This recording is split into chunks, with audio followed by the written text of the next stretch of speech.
నమస్తే. ఇన్నాళ్ళు నన్ను సపోర్ట్ చేస్తూ, ఎంకరేజ్ చేస్తూ మీ ప్రేమని నాకు అందిస్తున్న ప్రతి ఒక్కరికి కృతజ్ఞతలు. అలాగే ఈ వీడియో కూడా ఖచ్చితంగా మీకు ఉపయోగపడుతుంది. లైక్, షేర్ అండ్ సబ్స్క్రైబ్ చేసి మీ సపోర్ట్‌ని నాకు అందించండి. అలాగే ఈ వీడియో పట్ల మీకున్న అభిప్రాయాన్ని కామెంట్ సెక్షన్‌లో కామెంట్ చేసి తెలియజేయండి. ఇప్పుడు వీడియోని చూద్దాం. నమస్తే, వెల్కమ్ టు అవర్ ఛానల్. నేను పద్మిని. ప్రస్తుతంతో పాటు ప్రముఖ ఆధ్యాత్మికవేత్త, వాస్తు జ్యోతిష పండితులు, న్యూమరాలజిస్ట్ శేషగిరిరావు గారు ఉన్నారు. మాట్లాడదాం. సార్ నమస్తే అండి. సార్ బోర్డు మీద చాట్ వేశారు. దేని గురించి చెప్పబోతున్నారు సార్? రైట్. అంటే చాలా మందికి ఉండేది అంటే ప్రతి ఒక్కరికి మారకాధిపతి అని ఒకడు ఉంటాడు, లేదా బాధకాధిపతి అని ఒకళ్ళు ఉంటారు. సో మారకాధిపతి అంటే ఏంటి? మనకి ఎప్పుడైనా సరే చావు ఎవరి వల్ల వస్తుంది, మరణం, దాన్ని మారకాధిపతి అంటాం. తర్వాత మరి బాధకం అంటే ఎవరి వల్ల బాధలు ఎక్కువ కలుగుతాయి, ఇదే ఎక్కువ తెలుసుకోవాలి సార్. ఈ బాధల నుంచి అంటే అధిపతి అయినప్పటికీ బాధల నుంచి బయటపడేటటువంటి పరిస్థితి ఉంటుందా? అంటే ఇప్పుడు మనకి ఏదైనా సరే ఈ జ్యోతిష్యం అనేది ఉంది అంటే కనుక దాంతో పాటు పరిహారం అనేది కూడా ఎంత కొంత అనేది ఉంటుంది, పనిచేస్తుంది. బాధకాధిపతి గురించి ముందు చెప్పండి సార్. బాధకాధిపతి అయినా మారకాధిపతి అయినా ఒకడేనా? బాధకాధిపతి మారడు, మారకాధిపతి మారడు. కానీ మారక యొక్క దశ వచ్చినప్పుడు మారకం చేస్తాడు.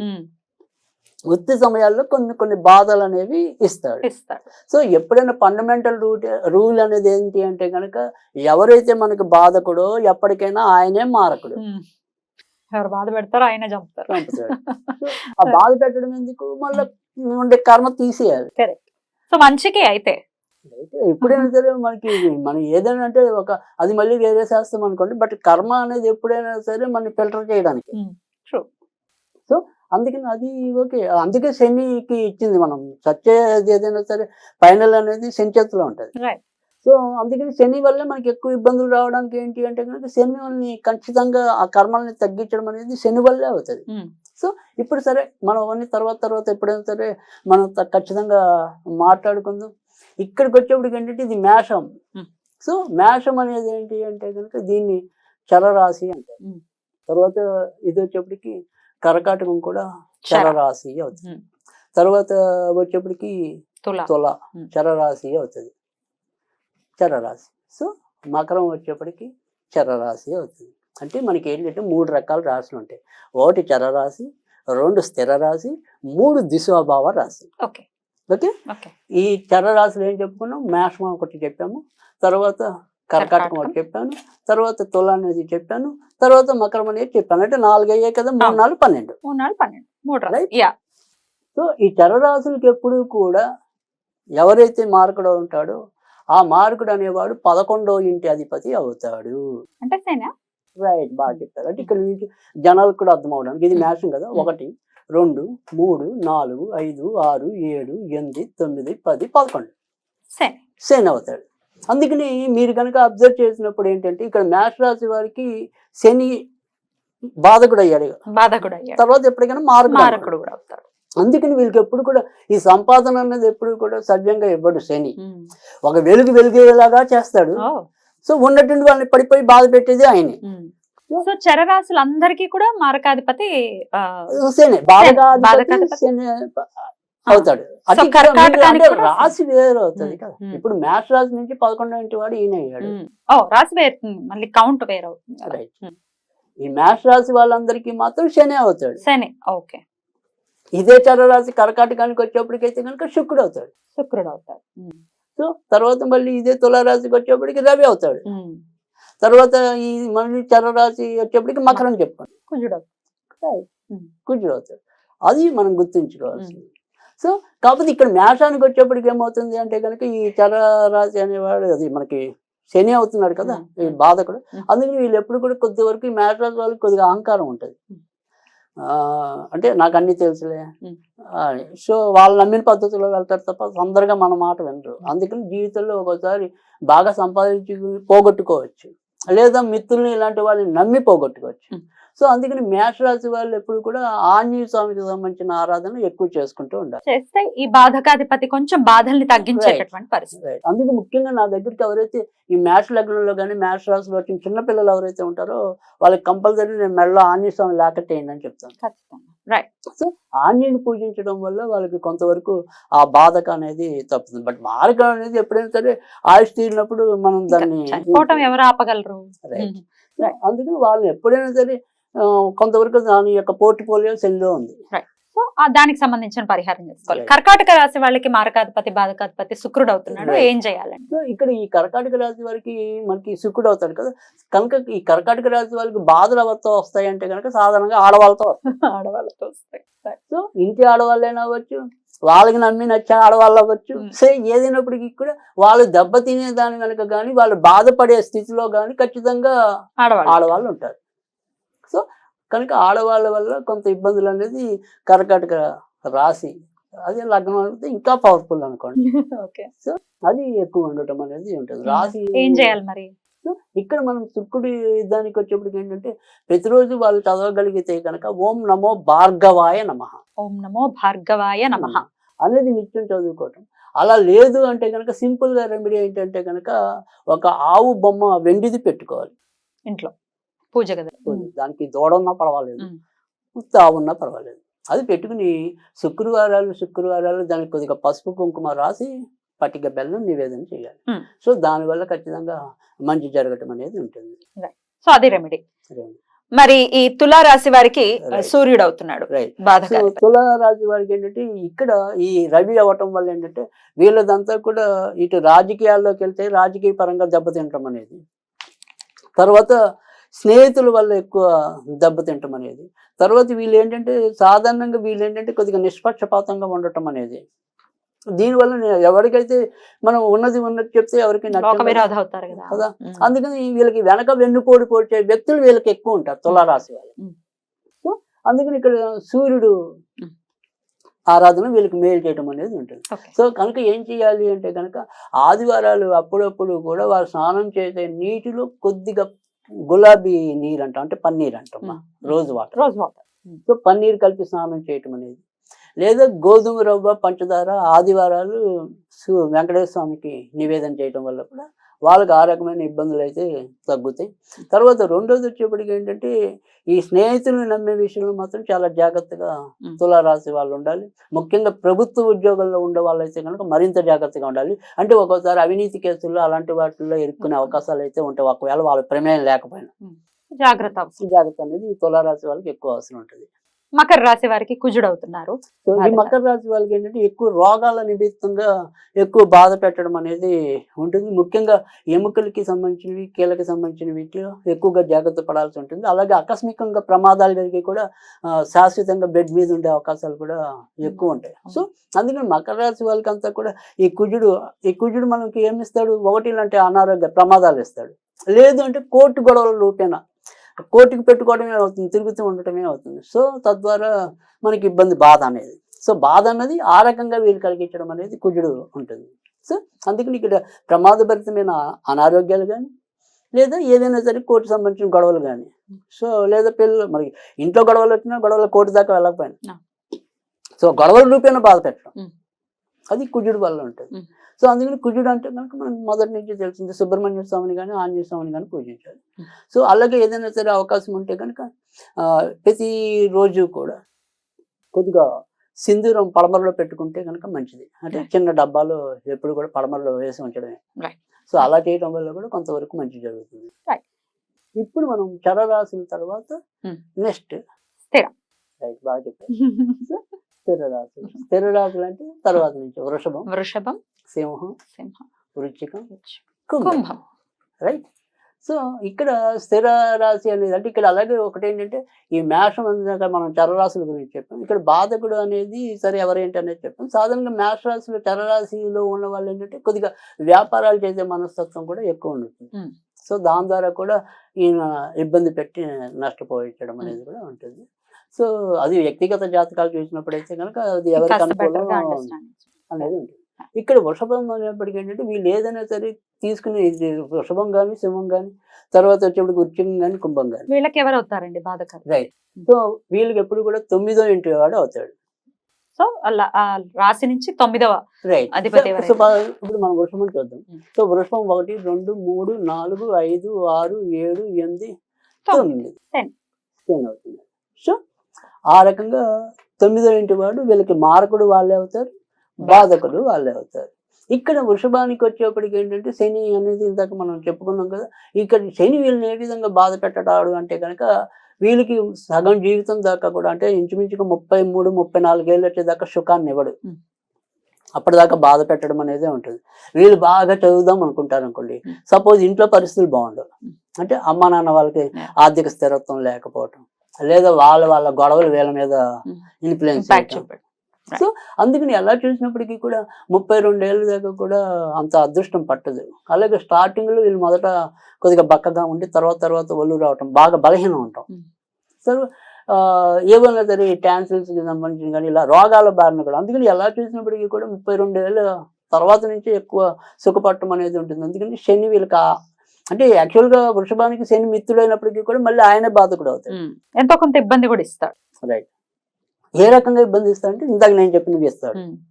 సో ఆ రకంగా వీళ్ళకి ఎక్కువ వృషభానికి ఉంటుంది. కాబట్టి శనికి సంబంధించింది అంటే ఇక్కడ శుక్రుడు శని, కాబట్టి ఇక్కడ మనం ఆంజనేయుని చెప్పకూడదు, వెంకటేశ్వర స్వామిని ఆరాధించాలి. సో ఆ రకంగా ఆరాధించినట్టయితే కనుక ఖచ్చితంగా వీళ్ళకి మేలు జరగటం అనేది ఉంటుంది. సో వృషభ రాశి వాళ్ళు కంపల్సరీ వెంకటేశ్వర స్వామికి సంబంధించిన ఏమైనా సరే ఇలాంటివి చేసుకుంటే కనుక వాళ్ళకి ఖచ్చితంగా మార్పులు రావటం అనేది అయితే ఉంటుంది. సింహరాశి వారికి రైట్. సో ఇక్కడ సింహరాశికి వచ్చేప్పటికి 9వ ఇంటి వాడు మళ్ళీ కుజుడే అయ్యాడు. కుజుడు అవుతున్నాడు. సో 1, 2, 3, 4, 5, 6, 7, 8, 9 అంతే. సో కుజుడు. సో ఎప్పటికైనా సరే ఈయనకి ఇబ్బంది కలిగించేది కుజుడు అవుతాడు. సో కుజుడు అన్నవాడు ఏంటంటే ఇక్కడ వీళ్ళ వ్యక్తిగత జాతకం చూసినప్పటి నుంచి 1, 2, 3, 4వ ఇంటి వాడు కూడా అయ్యాడు కదా. అంటే వీళ్ళకి ఎక్కువగా సింహరాశి వాళ్ళకి ఇబ్బందులు ఏంటంటే అంతా కూడా గృహ జీవితమే అస్తావ్యస్తంగా ఉంటుంది. అంటే గృహంలో ఎప్పుడు కూడా వీళ్ళకి తప్పించుకోలేని ఏమైనా సరే ఎక్కువ అధిక ధనం వ్యయం రావటం. సో ఈ బాధ్యతలను మొయ్యవలసిన గుణం ఎక్కువ ఉండటం అనేది ఉంటుంది. తర్వాత రెండోది వచ్చేప్పటికి ఏంటంటే బయట వచ్చేప్పటికి ఇక్కడ కుజుడు కదా, కుజుడు అనేప్పటికి ఏంటంటే ఆయన కొద్దిగా ఇందాక మనం చెప్పుకున్నాం యాగ్రెసివ్ ఒకటి, అహంకారం ఒకటి. అంటే బయట ఎక్కడైనా సరే వీళ్ళు పటోటోపం ప్రదర్శించడానికి అలా కూడా ఎక్కువ ఖర్చు పెట్టుకుని దెబ్బతినే అవకాశాలు అయితే ఎక్కువ ఉంటాయి. సో అందుకని ఈ బాధలు అనేవి ఎలా వస్తాయి అంటే ఇంటి రూపంగా వస్తాయి, బయట అనవసరం మెహర్బానికి పోతే వస్తాయి. ఆ విషయాల్లో జాగ్రత్త. అంటే ఫాల్స్ ప్రిస్టేజ్కి పోవటం అనేది అనవసరం. వీళ్ళు కాకపోతే ఫాల్స్ ప్రిస్టేజ్కి పోయి అనవసరంగా ఎక్కువ వేలు పెడుతూ ఉంటాయి. సో అప్పు చేసే తర్వాత తీర్చలేకపోతే మరి ఇబ్బంది అవుతుంది కదా. సో అందుకని ఆ రకంగా పైగా కుజుడు అంటే అప్పులకు సంబంధించిన వాడు, ఆయన దానికి మరి అధిపతి అయ్యాడు కదా. ఎట్లాంటి రెమెడీస్ చేసుకోవాలి? ఖచ్చితంగా వీళ్ళు ఎలాంటి రెమెడీస్ చేయాలంటే వీళ్ళైతే కనుక ఖచ్చితంగా సుబ్రహ్మణ్య స్వామిని పూజించాలి. సో ఈ సుబ్రహ్మణ్య స్వామికి సంబంధించిన ఏదైనా సరే స్తోత్ర పారాయణ అనేది చేయటం అనేది మంచిది. అలాగే జీవితంలో ఒక్కసారి అయినా సరే ఏదైనా సుబ్రహ్మణ్య క్షేత్రానికి వెళ్ళటం అనేది కూడా చాలా అవసరం. ఇక ఈ ఏదైనా సరే దైవవతగా మనం పూజించలేము అనుకుంటే కనుక ఖచ్చితంగా ఏదైనా సరే ఎరుపు, అంటే ఇప్పుడు సపోజ్ వాళ్ళ యొక్క మొబైల్ ఫోన్ ఉందంటే కనుక ఎప్పుడైనా సరే ఎరుపు రంగు బ్యాక్గ్రౌండ్లో ఉండేవి ఏమైనా సరే అలాంటివి ఎక్కువ వాడటం అనేది ఎక్కువ మంచిది. తర్వాత ఇంటికి సంబంధించినంత వరకు కూడా ఎరుపు రంగుకు సంబంధించిన వాటికి ఎక్కువ ప్రాధాన్యత ఇవ్వటం అనేది, ఎందుకంటే అటు రవికి ఎరుపు రంగుతో సంబంధం ఉంది, అది కుజుడికి కూడా ఎరుపు రంగుతో సంబంధం ఉంది. కాబట్టి ఎరుపు రంగు వాడినట్టయితే ఇంకొంత ప్రయోజనం ఉండటం అనేది ఉంటుంది. ఇక వృశ్చికం. రైట్. సో ఇక్కడ వృశ్చికం అనేది కూడా మళ్ళీ దీనికి వచ్చేప్పటికి భాగ్యాధిపతి చంద్రుడు అవుతాడు. ఈ చంద్రుడు అనేవాడు ఏంటంటే వీళ్ళకి ఏ రకంగా ఎక్కువ ఇబ్బందులు ఇవ్వటం అనేది ఉంటుంది ఏంటంటే చంద్రుడు అంటేనే అసలు నిలకడలేనివాడు కదా. సో అందుకని నిలకడలేని నిర్ణయాలు తీసుకుని సఫర్ అయ్యే వాళ్ళు ఎవరయ్యా అంటే ఈ వృశ్చిక వాళ్ళు. సో ఇదే వృశ్చిక రాశికి వచ్చేప్పటికంటే ఇక్కడ మనం చంద్రుడు అని చెప్పాం, ఈ వృశ్చిక లగ్నం అయింది అనుకోండి, సపోజ్ వృశ్చిక లగ్నం వృశ్చిక రాశి అనుకోండి. లగ్నం అనేది ఇందాక ఇంకా చెప్పాం మనం పవర్ఫుల్ అని, పొరపాటున వృశ్చిక లగ్నం అయ్యండి వాళ్ళది వృశ్చిక రాశి అయింది అనుకోండి ఇంకా డేంజర్, డబుల్ ఇంపాక్ట్ కదా. అంతేగా ఇక్కడ మనకి చంద్రుడు నీచస్థానం, అక్కడేమో చంద్రుడు బాధకుడు బాబోయ్. అందుకని అక్కడ కనుక వృశ్చిక లగ్నం వృశ్చిక రాశి రెండు సేమ్ ఒకే దాంట్లో జన్మించినట్టయితే కనుక ఇంకా ఇబ్బందులు ఎక్కువ పెరగటం, మూర్ఖత్వం అధికంగా రావటం, అంటే సీతయ్య ఎవడి మాట వినడన్నట్టుగా వాళ్ళకి వాళ్ళు ఇబ్బందులు తెచ్చుకోవటం, దీనివల్ల సమస్యలు అధికంగా ఉండటం. కనుక వృశ్చిక రాశి వారికి తర్వాత రెండోది ఏంటంటే పెద్ద సమస్య ఏంటి అంటే కనుక ప్రతి దాంట్లో కూడా కొంత తొందరపాటు అనేది ఉంటుంది, లౌక్యంగా ఎలా వెళ్ళాలనేది తెలియదు. సో దానివల్ల కూడా సమస్యలు అధికంగా తెచ్చుకోవటం అనేది ఉంటుంది. అంటే ఏ పని ఎప్పుడు లౌక్యంగా చేయించుకురావాలి అనే చాకచక్యం వీళ్ళకి తెలియదు. అందుకని అన్ని మంచి చేసినా కూడా చివరిలో ఏదో విధంగా తిట్లు తినిపించుకుంటారు వీళ్ళు. సో ఆ రకంగా కూడా వీళ్ళని బాధ పెట్టడం అనేది చంద్రుడు అవటం అనేది ఉంటుంది. సో ఇక్కడ చంద్రుడికి సంబంధించిన రెమెడీ ఏంటంటే కనుక ఏదైనా సరే చదువుకోగలిగితే సోమవారం పూట లలిత సహస్రనామం చదవటం అనేది మంచిది. ఒకవేళ లలితారామం చదవలేకపోయినా కూడా ఓం ఐం హ్రీం శ్రీం శ్రీమాత్రే నమః, ఓం ఐం హ్రీం శ్రీం శ్రీమాత్రే నమః ఇది నిత్యం పఠించినా కానీ ఖచ్చితంగా మేలు జరగటం అనేది ఉంటుంది. ఒకవేళ దేవుణ్ణి ఆరాధించవలసిన గుణం కనుక లేకపోతే వీళ్ళు ఏదైనా సరే ఎక్కువగా వాల్ పేపర్ వైట్ కానీ ఎల్లో కానీ వాళ్ళ మొబైల్ ఫోన్లో ఆ బ్యాక్గ్రౌండ్ ఎక్కువ ఉండేలాగా తీసుకున్నట్టయితే కనుక ఇంకా ఎక్కువ మంచి జరగడానికి అయితే ఉంటుంది. సో బాగా దూరంగా ఉండవలసిన రంగు అయితే కనుక ఆకుపచ్చ రంగు కొద్దిగా దూరంగా ఉండాలి. సో కొంతవరకు ఆ రకంగా జాగ్రత్తలు తీసుకుంటే కనుక బాధకాధిపతి నుంచి ఇబ్బందుల నుంచి బయటపడచ్చు. కుంభం. సో కుంభానికి వచ్చేప్పటికి ఏంటంటే యాక్చువల్గా శుక్రుడు అవుతాడు, 9వ ఇంటి వాడు తుల అవుతుంది. సో వీళ్ళు ఏ రకంగా బాధ పెట్టడం అంటే కుంభరాశి అనేది మనం గతంలో కూడా చెప్పుకుని ఇది కూడా కొంతవరకు ఒడిదుడుకులతోనే ముందుకు వచ్చే రాశిగా ఉండటం. ఇక్కడ శుక్రుడు అనేప్పటికీ ఏంటంటే వీళ్ళు ఏదైనా సరే అనవసరపు మోహాలకు వెళ్ళి, అంటే ఇప్పుడు సపోజ్ నేను చదువుకుంటున్నప్పుడు ఉన్నాను అనుకోండి, ఈ చదువుకునేప్పుడు అంతా కూడా నాకు సినిమాలు పిచ్చి ఉండొచ్చు. సో శుక్రుడే కదా మరి అలాంటి వాటి అన్నిటికీ. లేదు ఒకళ్ళకి ఇంట్లో మంచి లగ్జరీస్ ఉంది, ఆ లగ్జరీస్ మీద వ్యామోహం ఉంటుంది. సో ఎక్కడ మనం నిర్లక్ష్యం చూపకూడదు అక్కడ నిర్లక్ష్యం చూపి పాటు చేసుకునేది కుంభం. సో ఆ రకంగా కనుక జాగ్రత్త తీసుకుంటే మనం ఏ వయసులో దేన్ని స్వీకరించాలి అనే దాని మీద అవగాహన వస్తే కనుక కుంభం అంత మంచి లగ్నం ఉండదు. ఎందుకంటే మరి 11వ ఇంటిది కదా అది, చాలా స్టడీ స్థిరమైన లగ్నం ఒకటి. అందుకని పైగా మీకు ఏంటంటే మనం కొండలో ఏముంది అనేది ఏమంటే వీళ్ళ అంతర్గత స్థితి అనేది చాలా ఎక్కువ. కానీ ఈ అంతర్గత స్థితిని ఏంటంటే వాళ్ళు సరైన పాలనలో ఉపయోగించుకోలేకపోవటం అనేది ఆ రకంగా వీళ్ళని శుక్రుడు బాధించడం అనేది ఉంటుంది. అందుకని వీళ్ళు ఏం చేయాలి అంటే కనుక ఖచ్చితంగా లక్ష్మీదేవిని ఆరాధన అనేది చేయాలి. సో ఆ రకంగా లక్ష్మీదేవికి ఒకవేళ చేయలేకపోతే ఏదైనా సరే వీళ్ళు వైట్ బ్యాక్గ్రౌండ్ అనేది ఎక్కువగా వాడుకోవాలి. తర్వాత పర్పుల్ కలర్ ఒకటి, ఈ పర్పుల్ కలర్ కూడా చాలా ఎక్కువగా వీళ్ళకి ఉపయోగించడం అనేది ఉంటుంది. ఆ రకమైన బ్యాక్గ్రౌండ్స్ ఎక్కువగా తీసుకునటం వల్ల కూడా వీళ్ళకి మంచి జరగటం అనేది ఉంటుంది. ఇక ఫైనల్లీ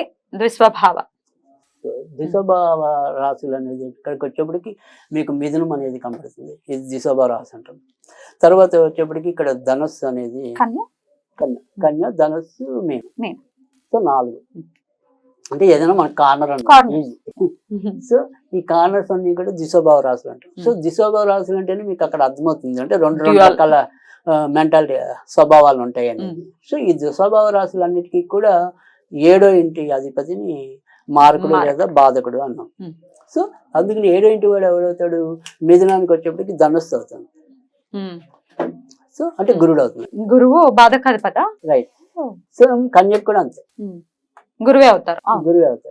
సో ఇంకా తర్వాత వచ్చేప్పటికి మనకి మీనానికి వచ్చేప్పటికి మళ్ళీ బుధుడు.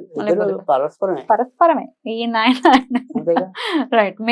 మిథునానికి ధనుసుకి బుధుడు అయ్యాడా, కన్యకి గురుడు అయితే ఇక్కడ మళ్ళీ మనకి వచ్చేప్పటికి ఏంటంటే మిథునానికి వచ్చేప్పటికి గురుడు అయ్యాడు. గురుబుధులే మిథునం. మనం కన్ఫ్యూజ్ అవ్వకుండా జనాలు ఫస్ట్ అయితే కనుక మిథునం. సో ఇక్కడ మిథునానికి వచ్చేప్పటికి గురుడు బాధకుడు అవుతాడు కదా. సో అందుకని ఇక్కడ ఏమవుతుంది, సప్తమం అని చెప్పాం. ఈ సప్తమం అనేది ఇప్పుడు మిథునం వాళ్ళకి ఎలాగవుతుందంటే కొన్నాళ్ళు వ్యాపారం చేస్తారు, కొన్నాళ్ళు ఉద్యోగం చేస్తారు. సో 7వ ఇల్లు అనేది ఎప్పుడు కూడా వ్యాపార స్థానం, భార్య స్థానం. అంటే ఇక్కడ వ్యాపారాలు చేసి దెబ్బతింటం అనేది ఒకటి, ఆ రకంగా బాధ పెట్టడం అనేది ఒకటి. తర్వాత రెండోది భార్య భర్తల మధ్య ఎవరో ఒకరికి తొందరగా రోగం రావడం కానీ వాళ్ళిద్దరి మధ్య పరస్పర ఏమంటాం ఇది లేకపోవడం, సఖ్యత లేకపోవడం. సో ఆ రకంగా కూడా ఇబ్బంది పడటం అనేది ఎక్కువ కనిపించడం అనేది ఉంటుంది. ముఖ్యంగా ఈ మిథున రాశిలో జన్మించిన మగవాళ్ళు ఎవరైతే ఉంటారో ఆడవాళ్ళ కన్నా కూడా వాళ్ళకి సంతాన కారకుడు కూడా పరోక్షంగా గురుడు అవుతాడు. గురుడు కనుక ఒకవేళ సప్తమంలో ఉంటే కనుక వాళ్ళకి పిల్లలు పుట్టడం కూడా కష్టం అవుతుంది. ఆ రకంగా కూడా బాధ పెట్టడం అనేది ఎక్కువ ఉంటుంది. అంటే ఏదైనా సరే ఏ గ్రహం అయితే ఏ భావంలో ఉంటుందో ఆ భావాన్ని పాడు చేస్తాడు అనేది జ్యోతిష్యం. అంటే 7వ ఇంటి వాడు ఎప్పుడు కూడా 7వ ఇంట్లో ఉండకూడదు. 7వ ఇంట్లో ఉంటే ఆ 7వ ఇంటికి సంబంధించిన ధర్మాలు ఏవైతే ఉంటాయో ఎవరైనా అది జ్యోతిష్యంలో ఫండమెంటల్. అది అయితే పాడవు. ఇక్కడ Right. అదే ఇప్పుడు మనోని చాలా పెద్ద సబ్జెక్ట్, అవన్నీ చెప్పాలంటే మళ్ళీ కేపీ పద్ధతులకు వచ్చినప్పుడు కొన్ని కొన్ని మార్పులు అనేవి Right. ఉంటాయి. బట్ మనకి తేలిగ్గా అందరికి అర్థమయ్యేదానికి అందుకే. చెప్తున్నాం మనం. మరి వీళ్ళు ఏం చేసుకోవాలండి రైట్. రెమెడీస్? ఇక్కడ మనకి ఏదైనప్పటికీ కూడా గురువుకి సంబంధించిన రెమెడీస్ ఏం చేయాలి అంటే కనుక వీళ్ళు ఏదైనా వాళ్ళ ఇంట్లో ఖచ్చితంగా ఒక బ్రహ్మను ఎవరు పూజించరు, కానీ బ్రహ్మ ఫోటో కనుక పెడితే కనుక ఖచ్చితంగా మంచి జరగటం అనేది అయితే మిథున రాశి వాళ్ళకు మిథున రాశి వాళ్ళకి ఉపయోగం ఉంటుంది. Hmm. తర్వాత మళ్ళీ అదే కన్యా రాశి వాళ్ళకి కూడా సేమ్. సేమ్. Hmm. అయితే ఇక్కడ మిథున రాశి వాళ్ళకి కన్యా రాశి వాళ్ళకి రెండింటికి కూడా అధిపతి కూడా బుధుడే అవుతాడు. Hmm. కాబట్టి గ్రీన్ కలర్ అనేది ఎక్కువ ఉపయోగపడటం అనేది ఉంటుంది. తర్వాత రెండోది ఏంటంటే గురుడికి సంబంధించింది కాబట్టి ఖచ్చితంగా వీళ్ళు ఎప్పుడైనా సరే వాళ్ళ జీవితంలో ఎవరికైనా గురువుకి ఏదైనా సరే ఒక శక్తి కొద్ది ఏదైనా ఒక బహుమతి, అంటే అది పురాణ గ్రంథం అవ్వచ్చు, గురువుల్ని సత్కరించడం అనేది చెయ్యాలి. ఖచ్చితంగా వాళ్ళకి ఏదో ఒక బహుమానం అనేది ఇస్తూ అదే. ఉండాలి. అప్పుడు ఆ బాధకాధిపతి కొంత బాధల్ని ఖచ్చితంగా బాధలు తగ్గించడం అనేది అయితే ఉంటుంది. ప్రతి ఒక్కళ్ళు అలా బాధలతోనే ఉండిపోమనేది మన యొక్క ఆనందంగా సిద్ధాంతం కాదు. కాదు కదా. Right. మిథున కన్యకి చెప్పారు. ఇక సరే. ఇప్పుడు ధనస్సు, సో ధనుస్సుకి వచ్చేప్పటికి బుధుడు. మరి బుధుడు అవుతాడు. మీనానికి కూడా బుధుడు అవుతాడు. ఈ రెండింటికి కలిపి చెప్పండి. Right. కదా. సో అందుకని ఇక్కడ ధనస్సును మరి బుధుడు అని చెప్తున్నాం కాబట్టి ఇక్కడ బుధుడికి సంబంధించినంత వరకు మనం చేయాల్సింది ఏంటి అంటే కనుక వీళ్ళు ఎట్లాంటి ఇబ్బందులు పడుతుంటారు? సో ఇక్కడ బుధుడికి సంబంధించింది ధనుస్సు అయినా సరే ఇంచుమించుగా మిథునైనా పెద్ద మరీ చెప్పుకోదగ్గ వ్యత్యాసం ఉండదు. అంటే వీళ్ళైనా వాళ్ళైనా సరే ఈ రెండు రకాల స్వభావాలతోనే ఇబ్బంది పడటం. అంటే ఇప్పుడు సపోజ్ చదువుకునేప్పుడు ఖచ్చితంగా నేను ఇంజనీరింగ్ చదవాలనేది ఉంటుంది అనుకోండి, ఆ ఇంజనీరింగ్ ఉన్నట్టుండి వదిలేసి నాకు ఇంజనీరింగ్ నచ్చలేదు ఇంకో దాంట్లోకి వెళ్తాను. అయ్యయ్యో. ఆ డెసిషన్ మేకింగ్ పవర్ అనేది కొద్దిగా తక్కువ ఉంటుంది వీళ్ళకి. లేదా రెండు స్వభావాలు అంటే ఉన్నటువంటి వీళ్ళకి తెక్క ఎక్కువ ఉంటుంది. ఆ తిక్క కొద్ది ఏదో ఎవరితో మాట అంటాడు, నేను అవాళ్ళ నుంచి నేను ఇంకా అసలు దాని జోలికి వెళ్ళను అంటాడు. అయ్యో. దానివల్ల నష్టపోతాను కదా. సో అంటే అనవసరకంగా మొండి పట్టుదలకపోవటం ఆ తిక్క వల్ల. సో ఈ తిక్క గుణాలన్నీ కూడా ఈ ద్విస్వభావ రాశుల వాళ్ళకి ఎక్కువ ఉండటం. మీనానికి కూడా ఇదే వర్తిస్తుంది. రైట్. అందుకని ఇక్కడ బుధుడికి సంబంధించినంత వరకు ఏంటంటే చాలా మంది అంటే వెంకటేశ్వర స్వామి అనేది అంటే విష్ణువు యొక్క ఆరాధన అనేది చెప్తాం. సో విష్ణు ఆరాధనే కాకుండా ఎస్పెషల్లీ వినాయకుడికి సంబంధించిన ఆరాధన అనేది కూడా చాలా ఎక్కువ మేలు చేయటం అనేది ఉంటుంది. కనుక ఖచ్చితంగా వాళ్ళ ఇంట్లో ఉత్తరంలో ఒక వినాయకుడికి సంబంధించిన ఆకుపచ్చ చిత్రం ఏదైనా కనుక పెట్టినట్టయితే ఖచ్చితంగా మంచి మార్పులు అయితే వీళ్ళు చూడడానికి అయితే అవకాశం ఉంటుంది. ఒకవేళ అదే మనం ఇందాక ఎప్పుడు అందరిలాగా చెప్పినట్టు వీళ్ళు ఏదైనా సరే మొబైల్లో ఎక్కువగా పెట్టుకోవాలనుకుంటే కనుక ఎక్కువ గ్రీన్ కలర్కి సంబంధించిన కానీ నేచర్కి సంబంధించిన కానీ ఎక్కువ బ్యాక్గ్రౌండ్ వాడుతున్నట్టయితే కనుక మరి కొంత ప్రయోజనం చేకూరే అవకాశాలు అయితే ఉంటాయి. బ్యూటిఫుల్ అండి. ద్వాదశ రాశుల వాళ్ళు కూడా అసలు ఎవరు ఏ రాశి వారికి ఎవరు మారకాధిపతి కానీ బాధకాధిపతి కానీ అవుతారు, వాళ్ళు ఏం చేసుకోవచ్చు రెమెడీస్ అనే అంటే తెలియదండి. ఉచ్చంలో ఉన్నాడు లేకపోతే ఇప్పుడు చంద్రుడు ఉన్నాడు, ఉచ్చంలో ఉంది మాకు వృషభ రాశి వాళ్ళం మేము అని అంటూ ఉంటారు.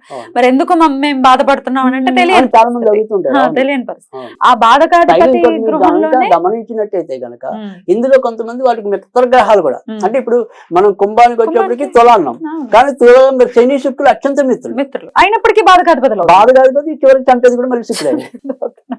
ఇట్లా చాలా డెప్త్ ఉంటుంది. ఇప్పుడు బాధకాధిపతి స్థానంలో ఆ గృహంలో గనక వేరే గ్రహాలు ఉంటే ఆ గ్రహాలు కూడా ఇబ్బంది పెట్టే పరిస్థితి ఉంటుందా? అదేవన్నీ కొద్దిగా లోతుగా మనం ఉంటుంది. అది కూడా ఉంటుంది. ఇవన్నీ చూసుకుని జాగ్రత్తగా మనం చాలా రెమెడీస్ చేసుకోవడం. ఓషన్ అంటాము. Definitely it's an ocean. అది అందుకని అది ఈజీగా కానీ ఉన్నంతలో వాళ్ళకి ఎంతో కొంత చైతన్యం తీసుకురావడం, అవగాహన కల్పించడం అందుకే ఉద్దేశం. అందుకే అడగడం జరిగింది. చాలా అద్భుతంగా వివరించారు అర్థమయ్యే విధానంలో. థ్యాంక్ యూ అండి. Thank you so much. నమస్తే.